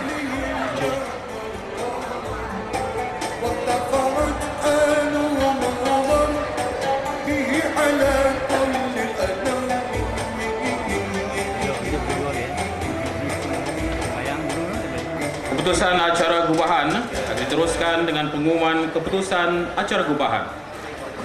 Tempat ketiga bagi acara ini disandang oleh Maktab Wajah. Tahniah diucapkan kepada Maktab Wajah kerana mendapat tempat ketiga dalam acara gubahan. Diminta wakil untuk mengambil hadiah. Seterusnya diumumkan Naib Johan bagi kategori gubahan disandang oleh Al-Madrasah Al-Khairah Islamiyah, Pokok Sena. Dimohon wakil untuk mengambil hadiah. Madrasah Al-Khairah Islamiyah Pokok Sena, Naib Johan bagi kategori gubahan.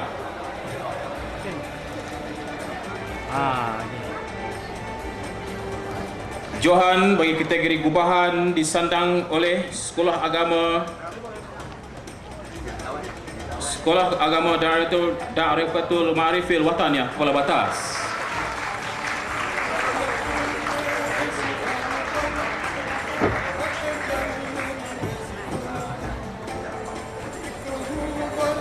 Seterusnya diumumkan pertandingan hiwar tempat ketiga bagi pertandingan hiwar disandang oleh Ma'had Al-Masyur Al-Islami Balik Pulau. Mohon wakil tampil ke atas untuk mengambil hadiah. Diumumkan Naib Johan bagi pertandingan hiwar disandang oleh Sekolah Menengah Agama Ibrah Kampung Tanjung Putus.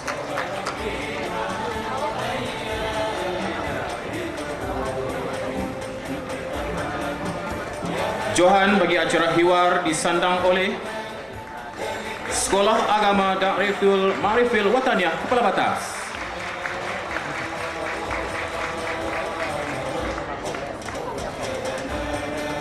Acara yang terakhir yang ditunggu-tunggu untuk diumumkan keputusan bagi acara nasyid kategori lelaki. Tempat ketiga disandang oleh Ma'had Al-Masyur Al-Islami Balik Pulau. Naib Johan bagi nasyid kategori lelaki disandang oleh Madrasah Khairah Islamiyah Pokok Sena.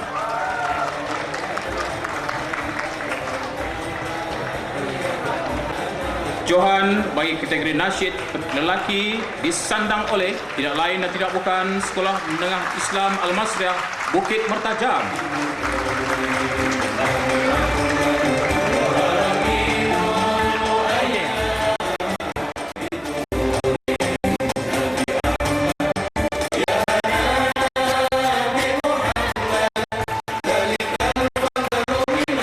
Diteruskan dengan pengumuman bagi keputusan nasyid perempuan. Tempat ketiga disandang oleh Sekolah Agama Da'rifatul Ma'arifil Wataniyah, Kepala Batas.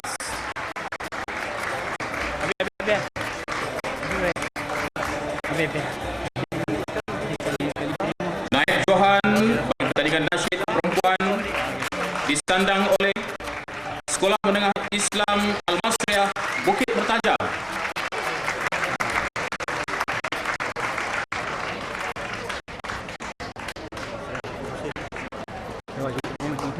Johan bagi pertandingan nasyid perempuan pada tahun ini disandang oleh kumpulan nasyid dari Madrasah Madrasah Fakih Damiah Permatang Pau. Tanya diucapkan kepada para pemenang. Diminta wakil. Demikian tadi keputusan bagi acara akademik, untuk keputusan acara akademik. Seterusnya, majlis akan diteruskan lagi dengan pengumuman keputusan pertandingan sukan Majlis Istiqlal Senawi Sekolah Islam Negeri Pulau Pinang. Untuk pertandingan sukan badminton perseorangan lelaki, kita ada 2 orang tempat ketiga. Dipersilakan pemenang tempat ketiga disandang oleh adik Zuhdi dari Madrasah Khariah Islamiah.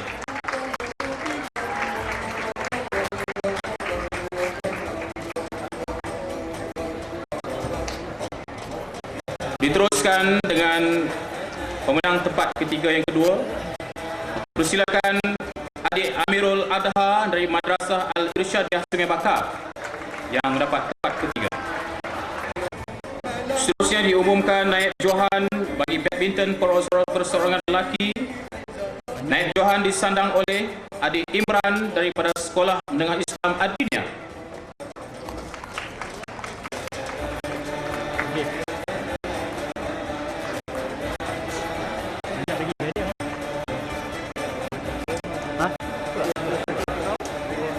Adik Imran naib johan, silakan ambil kertas.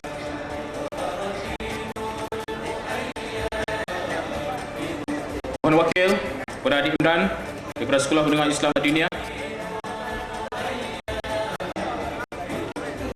Diumumkan johan pertandingan badminton perseorangan lelaki disandang oleh, teka-teki anda telah pun terjawab, jatuh kepada adik Amirul daripada Sekolah Menengah Islam Ad-Diniyah.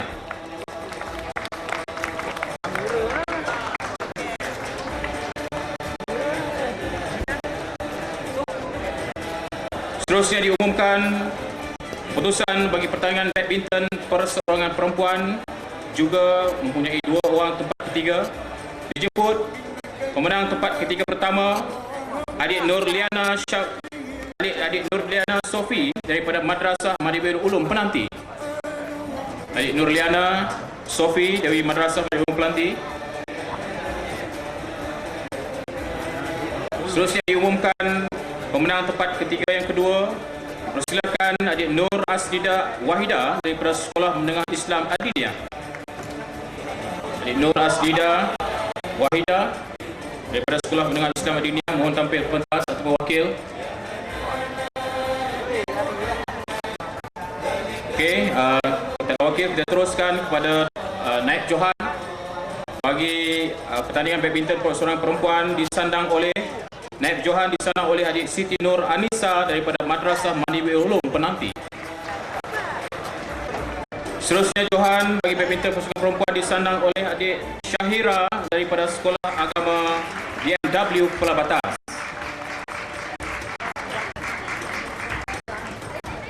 Diumumkan keputusan badminton berguna lelaki. Tempat ketiga yang pertama disandang oleh adik Hafizul Akhtar dan Muhammad Fuad daripada Madrasah Al-Irsyadiyah Sungai Bakar.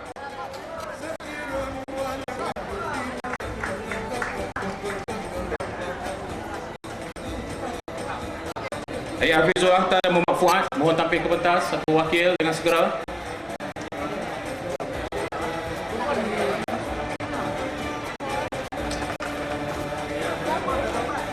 Seterusnya diumumkan badminton berguna lelaki bagi tempat ketiga yang kedua disandang oleh adik Muhammad Hazim dan Muhammad Azrul daripada Madrasah Irsyadiyah Sungai Bakar. Muhammad Hazim dan Muhammad Azrul, tepuk wakil. Kita teruskan bagi naib johan badminton berguna lelaki. Naib johan disandang oleh Khairul Anwar dan Muhammad Faris mewakili Maktab Wajah.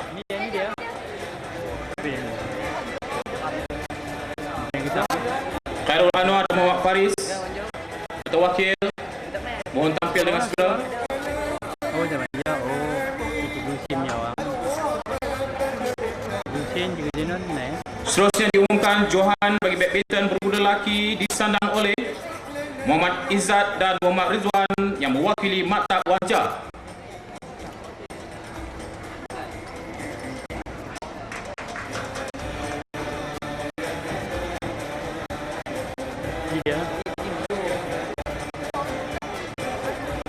Seterusnya diumumkan keputusan bagi badminton bergu perempuan. Tempat ketiga pertama disandang oleh Nur Farnisha dan Nurul Nasuha daripada Madrasah Ahmadiyah.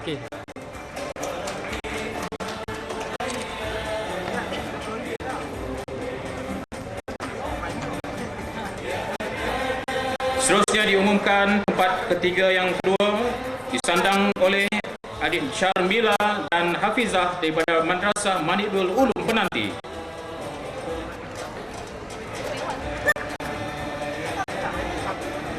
Seterusnya, naib Johan bagi badminton bergu perempuan disandang oleh adik Aina dan Aini daripada Madrasah Manikul Ulum Penanti.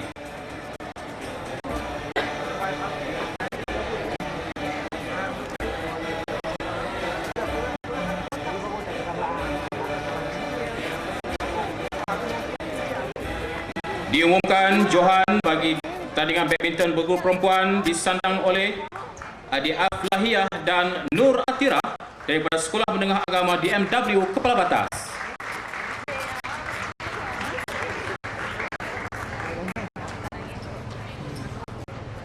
Seterusnya diumumkan keputusan bagi pertandingan pingpong perseorangan lelaki. Tempat ketiga pertama disandang oleh adik Muhammad Azrul bin Arif Fadilah yang mewakili Madrasah Al-Irsyadiyah Sungai Bakar.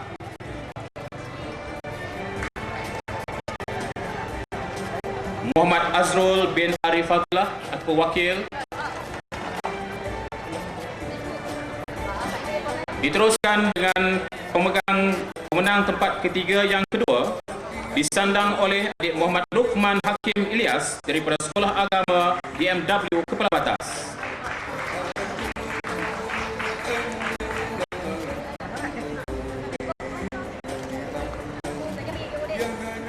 Seterusnya diumumkan naib Johan pingpong lelaki disandang oleh Muhammad Amirul bin Zakaria daripada SMA DMW Buar Perahu.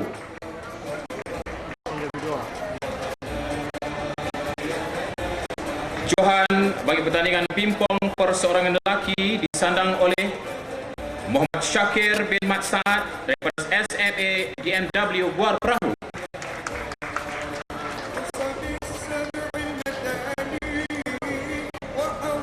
Diumumkan acara seterusnya iaitu pingpong perseorangan bagi perempuan.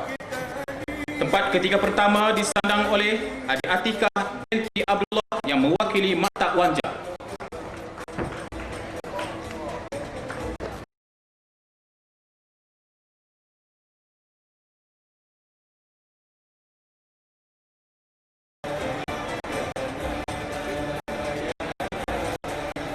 Seterusnya diumumkan pemegang tempat ketiga yang kedua disandang oleh adik Mariati binti Umar daripada Maktab Wanja.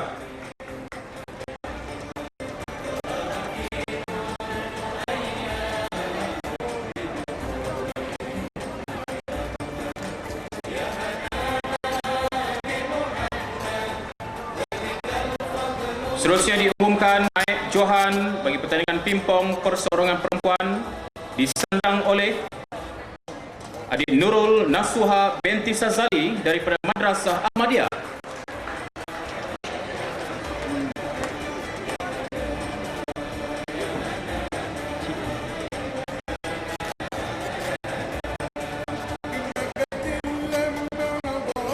Seterusnya, Johan bagi pertandingan pingpong perseorangan perempuan disandang oleh adik Nur Aini binti Azmi daripada Madrasah Manikul Ulum Penanti.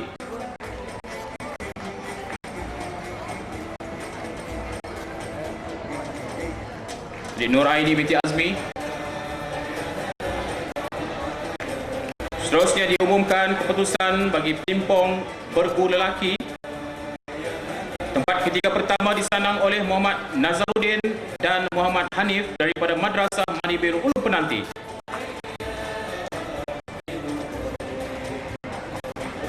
Pingpong bergu lelaki tempat ketiga Muhammad Nazaruddin dan Muhammad Hanif ataupun wakil.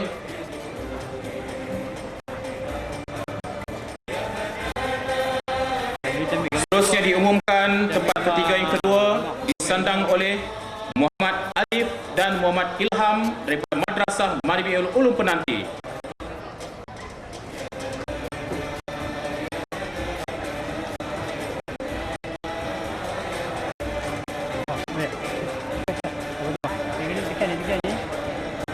Muhammad Alif dan Muhammad Ilham ataupun wakil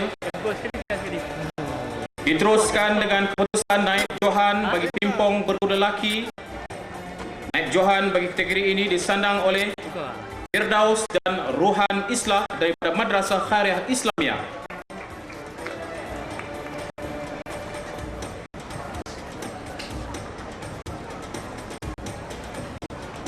Seterusnya diumumkan Johan bagi pertandingan pimpong berkuda lelaki disandang oleh Muhammad Syahrizad dan Muhammad Irfan Wishal daripada Madrasah Khairiyah Islamiyah. Tahniah diucapkan. Okey.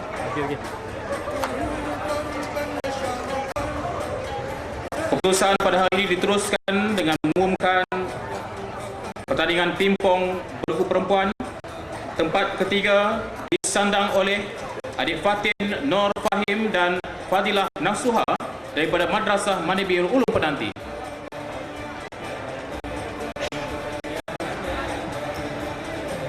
Adik Fatin Nur Fahim dengan Fadilah Nasuha atau wakil.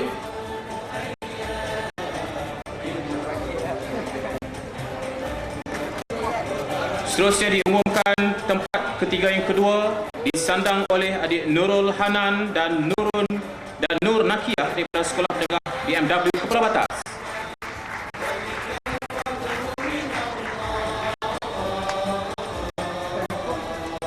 Adik Nurul Hanan dan Nur Nakiyah. Seterusnya diumumkan naib Johan bagi pertandingan pimpong perempuan disandang oleh adik Sarah Lihong dan Serifah daripada Madrasah Madibiul Ulum Penanti.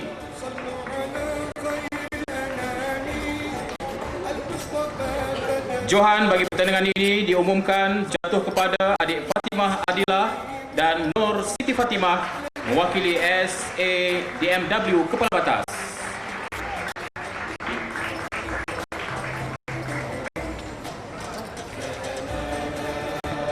Seterusnya diumumkan keputusan bagi pertandingan sepak takraw. Bagi pertandingan ini tempat ketiga pertama disandang oleh Madrasah Madibiul Ulum Penanti. Mohon wakil untuk mengambil hadiah daripada Madrasah Madibiul Penanti. Sekarang diumumkan keputusan bagi pertandingan bola tampar perempuan. Tempat ketiga disandang oleh Sekolah Menengah Agama Al-Masriah Bukit Mertajam. Mohon wakil tampil ke pentas mengambil hadiah. Seterusnya diumumkan naib Johan bagi bola tampar perempuan disandang oleh Ma'had Al-Imam An-Nawawi Lahar Minyak Kepala Batas.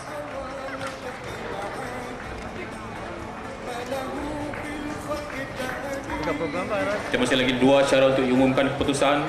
Harap sabar untuk menerima keputusannya. Seterusnya diumumkan keputusan bagi pertandingan bola jaring. Diumumkan tempat ketiga bagi pertandingan ini disandang oleh Mahadul Islami Tasik Junjung.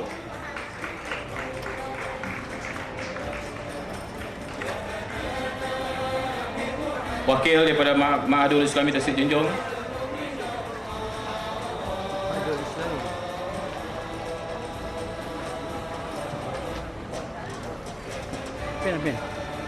Seterusnya diumumkan naib Johan bagi bola jaring.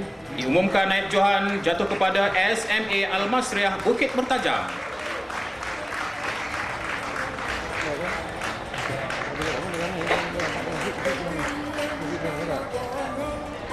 Seterusnya diumumkan Johan bagi pertandingan bola jaring disandang oleh SMA DMW Kepala Batas.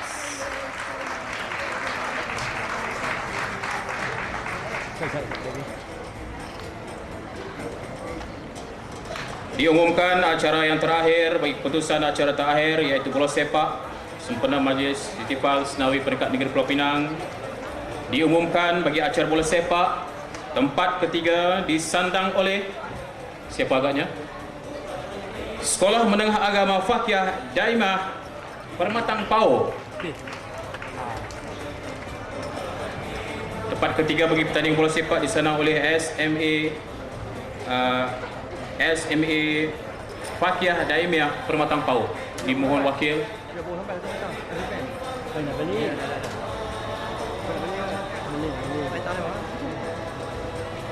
Seterusnya naib Johan bagi pertandingan bola sepak disandang oleh SMA DMW Kepala Batas.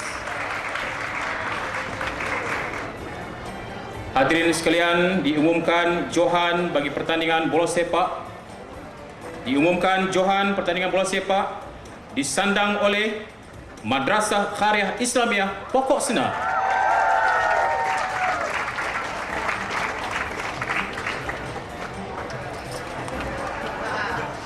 Dan dimohon kepada peserta-peserta kumpulan nasyid untuk tampil ke belakang pentas untuk mengambil hadiah. Kepada peserta-peserta nasyid, kumpulan nasyid untuk tampil ke pentas untuk mengambil hadiah di belakang pentas sekarang. Tempat pertama, kedua dan ketiga. Kumpulan nasyid yang mendapat tempat pertama, kedua dan ketiga, mohon ahli kumpulannya tampil ke pentas untuk mengambil hadiah di belakang pentas.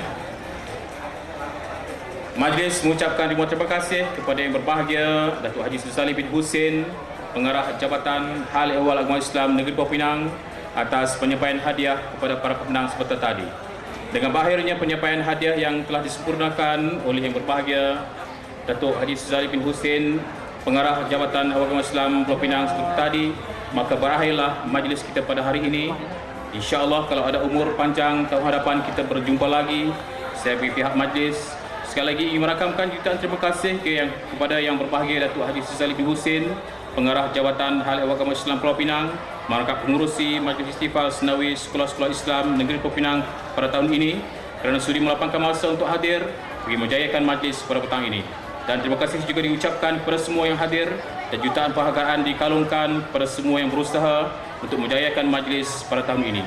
Saya sudahi majlis ini dengan serakat pantun di atas dahan burung tempua melihat rusa tepi perigi. Salam perpisahan untuk semua, di lain masa bersua lagi. Sekian, wabillahi taufiq wa hidayah. Wassalamualaikum warahmatullahi wabarakatuh. Selamat.